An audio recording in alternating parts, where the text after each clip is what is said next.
2024 February 28ರ ಮೊದಲ ಒಪ್ಪಂದದಿಂದ 2026ರ ಇವತ್ತಿನವರೆಗೂ ಕರ್ನಾಟಕಕ್ಕೆ ನಿರಂತರವಾದ ಅನ್ಯಾಯ ನಡೀತಾನೆ ಬಂದಿದೆ.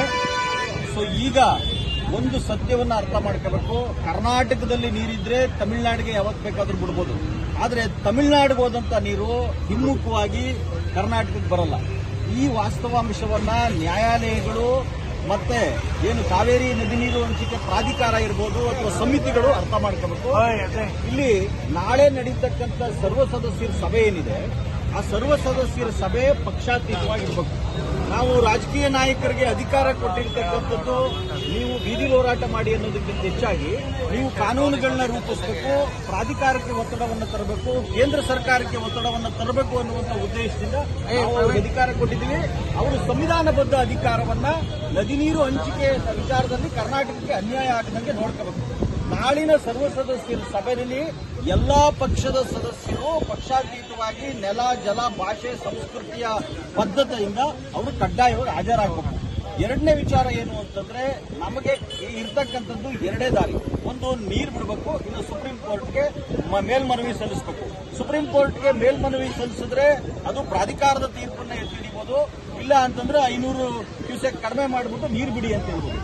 ಆದ್ರಿಂದ ನಾಳಿನ ಸರ್ವ ಸದಸ್ಯರ ಸರ್ವಪಕ್ಷದ ಸಭೆಯಲ್ಲಿ ನಾವು ಒತ್ತಾಯ ಮಾಡ್ತಕ್ಕಂಥದ್ದು ಏನು ಅಂತಂದ್ರೆ, ನೀವು ಏನು ಈ ಕಾವೇರಿ ನೀರು ನಿರ್ವಹಣಾ ಪ್ರಾಧಿಕಾರ ಇದೆ, ಅದಕ್ಕೆ ಕಾಲಾವಕಾಶ ಕೊಡಿ, ಅರ್ಜಿ ಸಲ್ಲಿಸಿ.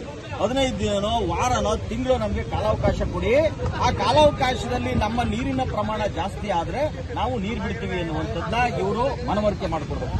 ಎರಡನೇ ವಿಚಾರ ಏನು ಅಂತಂದ್ರೆ, ತಿಂಗಳ ನೀರು ಬಿಡುವಂಥದ್ದು ಇದೆಯಲ್ಲ, ಜನವರಿಗೆ ಇಷ್ಟು ಬಿಡಿ, ಫೆಬ್ರವರಿಗೆ ಇಷ್ಟು ಬಿಡಿ, EMI ಕಟ್ಕೋದಂಗೆ ಕರ್ನಾಟಕದಿಂದ ತಮಿಳುನಾಡಿಗೆ ನೀರು ಬಿಡ್ತಾನೆ ಇರಬೇಕು ಅನ್ನುವಂಥದ್ದು ಇದೆಯಲ್ಲ, ಈ ತಿಂಗಳ ಕರಾರೇನಿದೆ ಅದನ್ನ ರದ್ದು ಮಾಡೋದು ಕೂಡ ಇವರು ನಾಳಿನ ಸಭೆಯಲ್ಲಿ ತೀರ್ಮಾನ ತಗೊಂಡು ಪ್ರಾಧಿಕಾರಕ್ಕೋ ಅಥವಾ ನ್ಯಾಯಾಲಯಕ್ಕೋ ಅರ್ಜಿ ಸಲ್ಲಿಸಬೇಕು.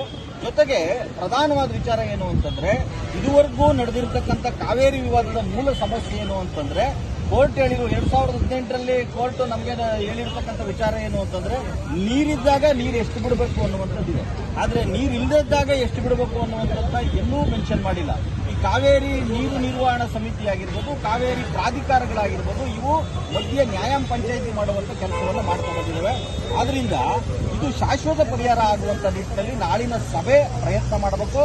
ನಮಗೆ ಶಾಶ್ವತವಾಗಿ ಕಾವೇರಿ ವಿವಾದ ಬಗೆಹರಿಬೇಕಾದ್ರೆ ಕಡಿಮೆ ಪ್ರಮಾಣದ ನೀರಿದ್ದಾಗ ಏನ್ ಬಿಡಬೇಕು ಅನ್ನುವಂಥದ್ದು ಪ್ರಧಾನವಾದ ವಿಚಾರ. ಏನು ಅಂತಂದ್ರೆ, ಮೊದಲು ಕರ್ನಾಟಕದ ಕುಡಿಯುವ ನೀರು, ಆಮೇಲೆ ತಮಿಳುನಾಡು ಕುಡಿಯುವ ನೀರು.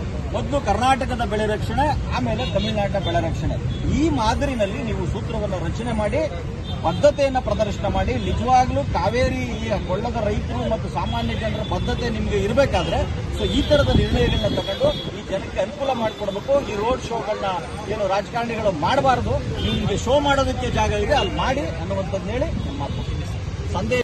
ಸಬ್ಸ್ಕ್ರೈಬ್ ಬಟನ್ ಮೇಲೆ ಕ್ಲಿಕ್ ಮಾಡಿ ಹಾಗೂ ನಮ್ಮ ಹೊಸ ವಿಡಿಯೋಸ್ ಅಪ್ಲೋಡ್ಗೋಸ್ಕರ ಪಕ್ಕದಲ್ಲಿ ಕಾಣುವ ಬೆಲ್ ಬಟನ್ ನಮ್ಮೆಲ್ಲ ವಿಡಿಯೋಗಳನ್ನ ಲೈಕ್ ಮಾಡಿ, ಶೇರ್ ಮಾಡಿ ಹಾಗೂ ಕಮೆಂಟ್ ಮಾಡಿ.